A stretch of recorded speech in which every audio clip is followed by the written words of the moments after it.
Buenos días, les doy la más cordial bienvenida a este tiempo devocional, tu palabra para encontrar el camino. Hoy es 9 de marzo del 2023. Vamos a continuar con la lectura de la Biblia en un año con el libro de Jueces, capítulos 1 y 2.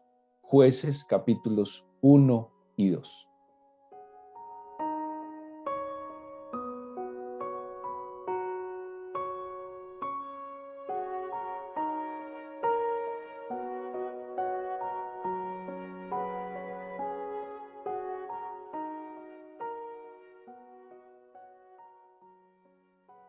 Bueno, llegamos a un libro muy particular cuyo nombre en hebreo es Softim, de la palabra Shafat, juez, que, que no se limitaba como el concepto de juez que tenemos hoy en día a la parte judicial, sino que en aquel entonces el juez tenía una doble función, podríamos decirlo, para entender según los poderes de nuestro Estado, cumplía la parte ejecutiva y judicial. O sea que el juez era una especie de gobernador, pero también una especie de legislador. ¿Sí? Esa era la función del juez. El libro de Jueces es un libro de transición, así como seguramente estuvimos mirando parte del Pentateuco, la transición en el desierto. ¿Sí? El desierto era un tiempo de transición entre Egipto, que era la esclavitud, y la tierra prometida, que era la plena libertad. Jueces es transición entre dos modelos de gobierno. ¿Sí? Un modelo de gobierno que es el modelo que el Señor tenía para el ser humano, que era la teocracia, y haciendo referencia a la teocracia al gobierno directo del Señor en medio de su pueblo, de la humanidad. Y van a pasar de la teocracia a la monarquía. La monarquía de ninguna manera, ni la monarquía, ni la democracia, ni el comunismo, ninguno de estos modelos de gobierno que ha habido a través de la historia fueron el plan original del Señor, sino que era la teocracia. Dios, el Señor, dominando, gobernando, juzgando en medio de su pueblo. No fácil poderlo comprender, pero era la manera como el Señor había establecido. ¿Por qué pasan a la monarquía? La misma historia de Samuel nos lo contará más adelante. Israel toma una decisión un poco acertada cuando dicen que quieren ser como los demás pueblos, como las demás naciones que le rodeaban, de que cada uno tenía su rey y que su rey salía por ellos a las batallas, a las guerras. Esa fue la idea, ¿sí?, del pueblo de Israel. Bueno, como dijo Samuel, Samuel se sintió muy mal y eso lo veremos más adelante, pero insisto, ese no era el propósito, ese no era el modelo de gobierno que el Señor tenía.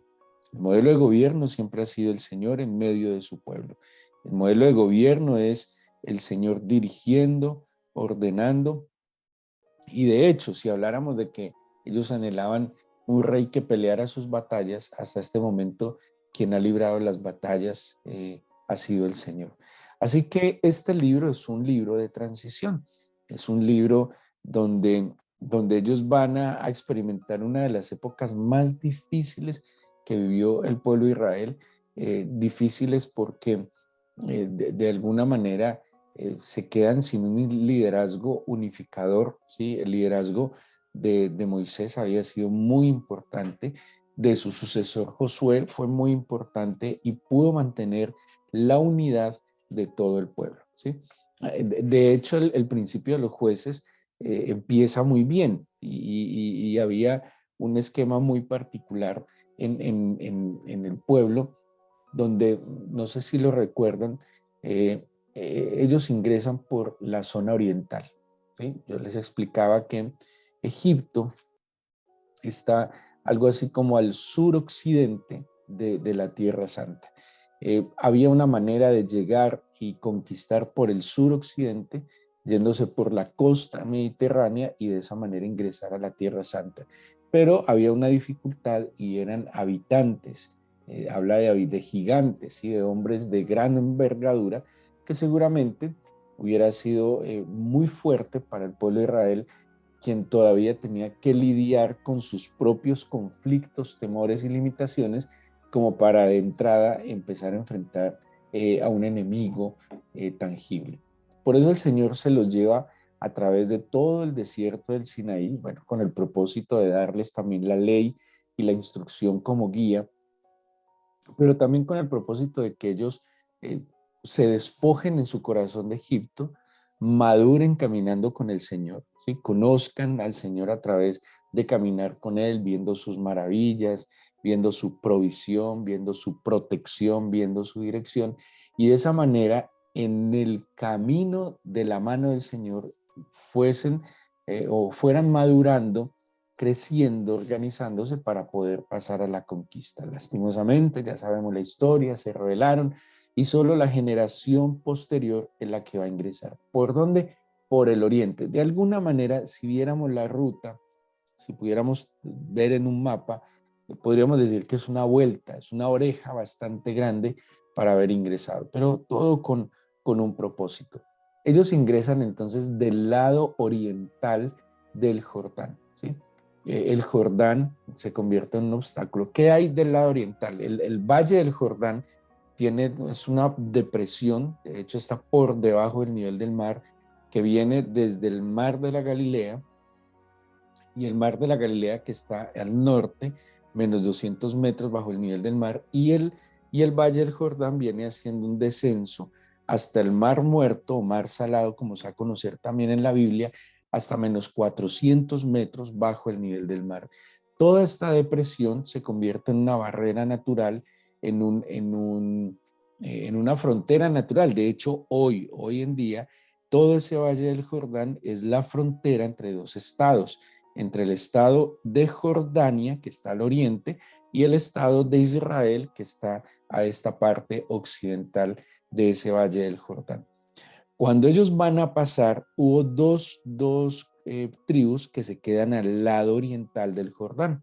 Bueno, casi tres tribus que fueron la tribu de Rubén, la media tribu de Manasés, pero Moisés les dice que aunque ellos ya habían conquistado su tierra, debían acompañar a todo el pueblo a la conquista. ¿Sí? Y había una característica en este proceso de conquista que inició con Moisés. Vimos que Moisés conquistó 2 reinos y que luego Josué va a conquistar 31 ciudades-estado. Cuando él les dice, ustedes ya tienen su tierra, dejen aquí a sus hijos, a sus mujeres, pero van con sus hermanos en unidad a conquistar, ¿sí? Y eso se trató de mantener, de que cada uno tenía mucho sentido, fueran juntos, sumaran fuerzas, tomaban posesión de la tierra y la heredad para cada una de las tribus, y así se iban por todo el territorio. De hecho, Jueces comienza así, dice que los hijos de Judá consultaron al Señor. Bueno, primer decisión acertada. Antes de cualquier tipo de emprendimiento que hicieron, consultaron al Señor, diciendo, ¿quién de nosotros subirá primero a pelear contra los cananeos? ¿Sí? O sea, danos un orden en la conquista. El Señor les contestó. El, el, una de las, o sea, la consecuencia lógica de consultar al Señor es que Él conteste. El Señor a veces no contesta sencillamente porque no le consultamos. Muchas veces esperamos la respuesta a oraciones que no hemos hecho. Esperamos dirección en algo que al Señor no le hemos pedido, dirección, consulta o su orden en nuestra vida. El Señor entonces les contesta y dice, Judá subirá y he aquí que yo he entregado la tierra en sus manos. Judá le dijo a Simeón, su hermano, sube conmigo al territorio que se me ha adjudicado, peleemos contra el cananeo y yo también iré contigo al tuyo. ¿Sí? Aquí todavía se conserva esa, digamos, esa solidaridad, esa búsqueda del bien común. Sumemos fuerzas. ¿Sí? Eh, Hay un dicho que yo escuchaba de niño cuando decían, nosotros no somos muchos, pero somos machos. Y esa idea siempre la tuve en la solidaridad, en unir fuerzas, en apoyarnos los unos a los otros, en acompañarnos. Ese es el éxito de todo emprendimiento y proyecto. Cuando una familia emprende, cuando una familia se lanza a un proyecto después de haber consultado al Señor, pero también uniendo fuerzas con el Señor. Y dice que sube Judá, versículo 4, entregó en sus manos al cananeo, al fereceo, e hirieron de ellos a Besec, en Besec a 10,000 hombres, y hallaron, bueno, ahí van a hablar del rey Adonibesec, bueno, y todo el cuento. Luego van a tomar, a subir a conquistar a Jerusalén y Hebrón, y ojo, aunque sitian Jerusalén, de hecho, dice que prenden fuego a Jerusalén, ellos no logran conquistar definitivamente a Jerusalén, ¿sí? Y quien va a conquistar definitivamente a Jerusalén va a ser David, años después, casi, no sé, 250 años después tal vez, va a llegar David a conquistar a Jerusalén. Vemos entonces cómo va avanzando aparentemente el proceso y el proyecto de la conquista, que había unas condiciones en esta conquista. El Señor no es de términos medios, y eso a veces nos cuesta en la mentalidad y en la formación que nosotros hemos tenido, porque nosotros, por cultura, pienso yo, hemos tendido mucho al conformismo, a lo suficiente. O sea, cuando logramos algo, como que no, ya no nos estresemos más, esto es suficiente, no vamos más allá. Y eso pasa sobre todo en cosas como la vida espiritual, ¿sí? Tenemos una vida espiritual que tiende a ser un poco limitada, por decirlo de otra manera, incluso un poco mediocre. Como que cuando logramos salir un poco de la situación adversa, bajamos las manos, bajamos la guardia, pero como que no queremos en verdad un gran modo de vida en el Señor, como si no quisiéramos en verdad la plenitud, como si fuera malo experimentar el dominio total y absoluto del Espíritu, ¿sí? Vivir bajo la ley del Espíritu como exhorta San Pablo. Así que ellos empiezan como a bajar la guardia, a conformarse, como que no es suficiente. Y el Señor es de cosas absolutas. Por eso es tan absoluto el Señor en su postura que Él dice, el que no es conmigo es contra mí. Entonces, si eso ya eso dice demasiado. O estás con el Señor o estás contra el Señor. No puedes estar a veces sí, a veces no. No hay un término medio. Cuando dice que vuestro hablar sea sí o no. O sea, no hay más o menos, no hay de pronto, no hay quizás, no hay posiblemente, no. O es sí o es no. Dice la Biblia, lo que viene de mal procede, ¿sí?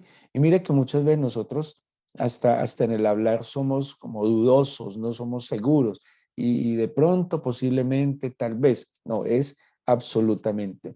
El que con el Señor no recoge, absolutamente en contra de Él está desparramando. Y cuando Él les dice conquisten, y dice, no solo van a tumbar los lugares altos y los lugares de culto de estas naciones, van a destruir a las naciones. Cuando les advierte que no se mezclen, que no den sus hijas a los hijos de estos pueblos, ni que sus hijos tomen las hijas de estos pueblos, Él estaba advirtiendo, pues el Señor ya lo conoce todo, conocía estas naciones, conocía sus dificultades, conocía sus inclinaciones, y cuando le dice, no lo hagan, no se mezclen, es porque le estaba guardándolos, ¿sí? Y lastimosamente el pueblo empieza como a bajar la guardia. En el versículo 21 del capítulo 1 dice el Jebuseo, de hecho una de las primeras nombres, bueno, el primer nombre registrado de Jerusalén aparece en Génesis, que es Salem, ¿sí? Cuando habla de Melquisedec, rey de Salem. Y hace poco descubrieron, pues hace no muchos años, descubrieron en lo que se conoce como la ciudad de David, en el Real Monte Sión en Jerusalén, un altar que todo indica que era el altar de Melquisedec. Melquisedec era sacerdote, dice así el Génesis, y rey. De hecho, el nombre Melquisedec quiere decir rey de justicia. Esa es la primera mención que se hace en Jerusalén como Salem, pero después es tomada por el pueblo de los Jebuseos, descendientes de Sem, de Cam, y se va a llamar Jebús.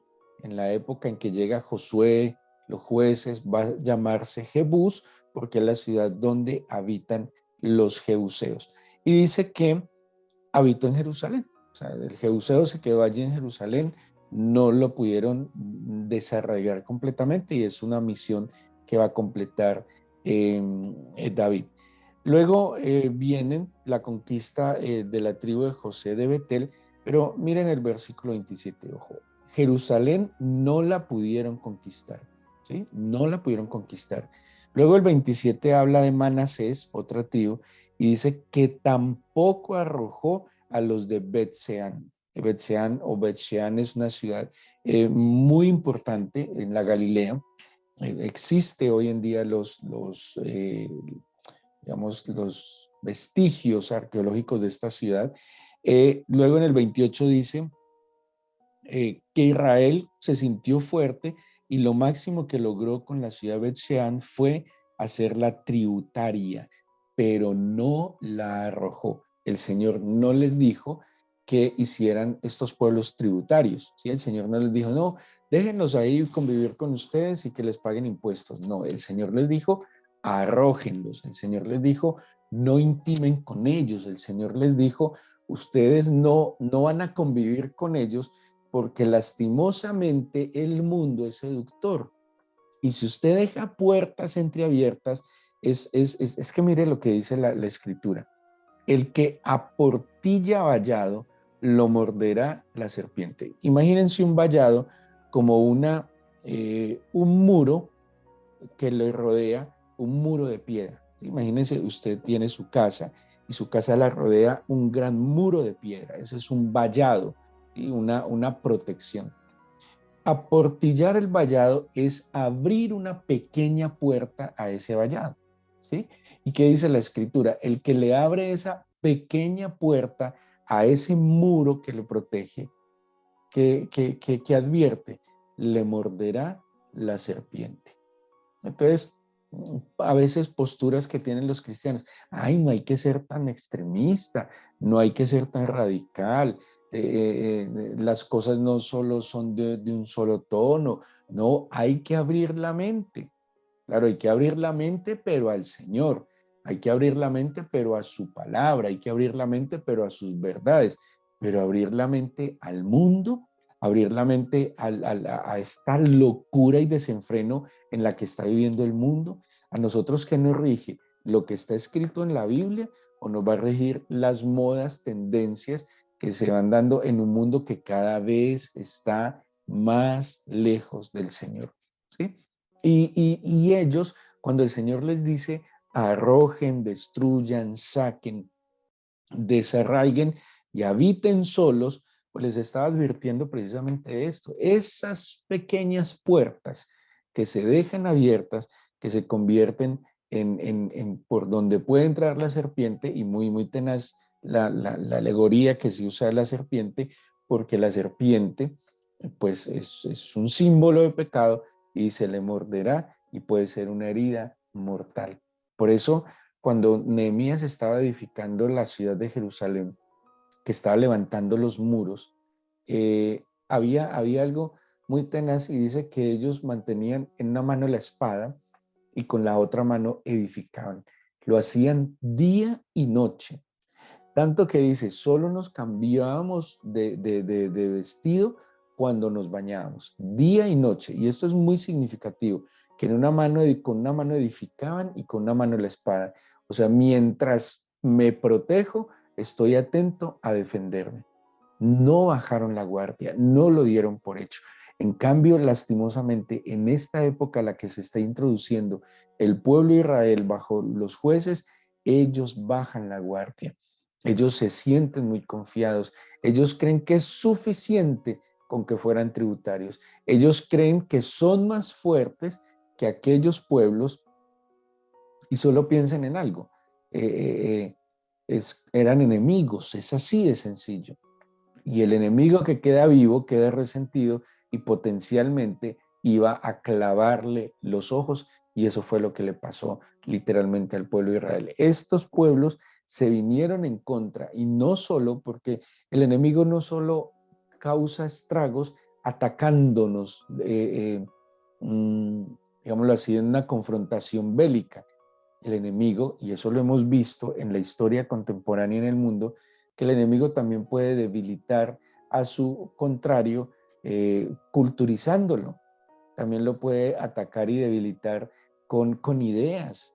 Se le puede meter a su territorio de otra manera. Y eso lo hemos visto, lo vimos porque la guerra hoy en día, no, o en los últimos años, no solo ha sido una guerra de confrontación militar, también hay una guerra cultural, también hay una guerra ideológica que va minando, que va cumpliendo su propósito, que debilita, que quiebra la identidad. ¿Sí? Hoy hay una guerra que busca precisamente eso, quebrar la identidad. Es más, una guerra bélica puede afianzar la identidad de un pueblo, pero otro tipo de guerras y de confrontaciones debilita la identidad, y al debilitar la identidad debilita el propósito, y al debilitar el propósito debilita las fronteras y lo vuelve completamente vulnerable. Y eso fue lo que pasó con el pueblo de Israel en la época de los jueces. Estas naciones que no derrotaron, estas situaciones que no desarraigaron, terminaron influyéndolos en ellos al punto que se apartaron del Señor. ¿Sí? Y, y, y va a pasar, lo dice el versículo 27, que Manasés no pudo, Zabulón no pudo en el versículo 30, Aser no pudo en el versículo 31, Neftalí tampoco los arrojó en el versículo 33. Incluso habla en el 34 que los amorreos acosaron a los hijos de Dan y no los dejaron descender a los llanos. Y dice, y el amorreo persistió en habitar en el monte de Eres, en Ajalón, en Salbín, pero cuando la casa de José cobró fuerzas, lo hizo tributario. O sea, lo máximo que lograron fue hacerlos tributarios. Entonces, y con eso se conformaron. Algunos que han leído la Biblia saben dónde va a terminar esta historia, por no haber cortado de raíz un mal potencial. ¿Sí? Y eso debe pasar en nuestra vida, no solo espiritual, es que la vida espiritual no se limita a la oración. La vida espiritual, el que vive en el espíritu, sujeta todas las cosas de su existencia al Señor, todo lo consulta. ¿Sí? Uno no puede ser cristiano de iglesia, uno debe ser cristiano de vida, de entradas, de salidas, de mi trabajo, de mi estudio, cristiano en todo, o soy o no soy, o estás con él o estás contra él, o con él recoges o contra él desparramas. O sea, no es que yo me pongo el hábito de cristiano el día que voy a la iglesia, cuando me encuentro con mis compañeros de la iglesia, pero fuera de ese escenario tengo un lenguaje diferente, actúo diferente y es como si no fuera creyente. Eso, eso es no ser radical y firme en la vida. Eso es falta de integridad, falta de integralidad. Es como si tuviera, no sé, máscaras, roles, personalidades, ¿sí? Entonces, usted puede ver a un cristiano, o sea, no está bien que un cristiano se vista decoroso cuando va a la iglesia, pero indecoroso cuando no está en la iglesia. ¿No? La integridad es que yo soy el mismo en todos los lugares, ¿sí? Y lastimosamente el pueblo entonces no lo logra hacer. Y en el capítulo 2 se habla de un hombre, de un lugar, Bukim o Bokim, que quiere decir llorones, literalmente quiere decir llorones. Y dice que el ángel del Señor subió de Gilgal a Boquim y dijo, yo los saqué de Egipto, los introduje en la tierra la cual había jurado a vuestros padres, diciendo, no invalidaré jamás mi pacto con vosotros. Tan conmovedor que les dice el Señor, o sea, lo que yo se los prometí, yo se los cumplo, yo soy serio en lo que estoy diciendo. Pero dice, con tal de que vosotros no hagáis pacto con los moradores de esta tierra, cuyos altares habéis de derribar, hasta vosotros, más vosotros no habéis atendido a mi voz, ¿por qué habéis dicho esto? El Señor les había advertido, no intimen con estos pueblos. ¿Sí? El Señor les había advertido, destruyan, desarraiguen estos pueblos porque les van a hacer daño. Les dijo, y ustedes no han querido. Entonces dice el versículo 3, por tanto yo también digo, no los echaré delante de vosotros, sino que serán azotes para vuestros costados y sus dioses os serán tropezadero. Tenaz. Tampoco hizo como el padre alcahuete, que el hijo no lo hace, entonces el padre sí lo hace. Le dijo, no, listo, ustedes no quieren, yo tampoco lo voy a hacer. Ustedes no los quisieron derrotar, ustedes no quisieron desarraigar esa inclinación al pecado, ustedes no quisieron cortar con ese hábito que tarde que temprano les va a hacer mal, usted no quiso cortar con esa amistad y no nos digamos mentiras. Nosotros sabemos que ha habido amistades que no nos acercan al Señor, que por el contrario influyen para apartarnos del Señor. Y en eso hay que ser radicales. Hay gustos, hábitos, amistades, relaciones, conductas, actitudes que es como le dijo el Señor a ellos, se convierten en azotes para nuestros costados y se vuelven un tropezadero. Y analice cuántas veces tropieza en su camino de la fe y en el camino de la santidad, muchas veces por esto que acabo de mencionar. Entonces el Señor les dijo, listo, yo no se los voy a quitar, ustedes debían quitarlos. Ustedes debían ser radicales en eso, ustedes debieron desarraigar ese mal hábito de su casa. Ustedes debieron desarraigar ese tipo de relaciones en su casa. Ustedes debieron desarraigar esa manera de hacer negocios, esa sociedad con esas personas que usted sabe que tenían cosas muy dudosas. Pero como no lo hicieron, yo tampoco lo voy a hacer. Ahí miren las consecuencias. Dice que ellos lloraron, el versículo 4 y 5, cuando el ángel del Señor habló estas palabras, todos los hijos de Israel, el pueblo alzó su voz y lloró, y llamaron el nombre de aquel lugar Boquim, que es llorones, y ofrecieron allí sacrificios al Señor. Porque ya Josué había despedido al pueblo y los hijos de Israel se había ido cada uno a su heredad para poseerla. Y el pueblo había servido al Señor todo el tiempo de Josué y todo el tiempo de los ancianos que sobrevivieron a Josué, los cuales habían visto todas las grandes obras del Señor que él había hecho por Israel. ¿Qué pasa en el 10? Infortunadamente, toda aquella generación también fue reunida a sus padres y se levantó después de ellos otra generación que no conocía al Señor ni la obra que él había hecho por Israel. Después los hijos de Israel hicieron lo malo ante los ojos del Señor, sirvieron a los Baales, dejaron al Señor el Dios de sus padres que les había sacado de la tierra de Egipto y fueron tras otros dioses. Tenaz, porque lo que no hicieron sus padres a tiempo, pues simplemente hizo que sus hijos quedaran servidos en bandeja de plata para que los dioses y sus enemigos acabaran con ellos. Muy tenaz. La falta de firmeza de estos padres, la falta de firmeza en esta generación, pues la consecuencia la sufrieron lastimosamente sus hijos y sus descendientes. Ellos tenían la capacidad, es que si yo estoy con el Señor está conmigo. Y si yo decido hacer lo que Él me dice, pues Él apoyará y respaldará su propia palabra.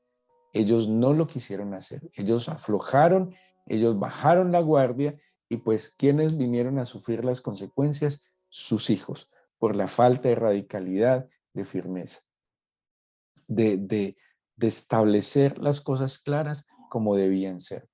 Eh, Así que, pues esto nos debe llevar a nosotros a comprender que, que no podemos de ninguna manera dejar de mirar al Señor, de seguir y buscar su dirección y entender de verdad y llamar las cosas como son. Lo bueno es bueno, lo malo es malo. Y llamando las cosas como son, también como nos enseña el Génesis en el capítulo 1, hay que separar. Yo llamo las cosas como son, separo las cosas y ese separar implica apartar, apartarse y eso es santificarse. Porque tarde que temprano esas cosas con las cuales yo no corto y no desarraigo en mi vida, en mi corazón, de lo que eran mis tradiciones, pues tarde que temprano se pueden convertir en aguijones y en dolores profundos de cabeza y el corazón. Vamos a entregar este día al Señor en oración y a pedirle que su Espíritu nos guíe.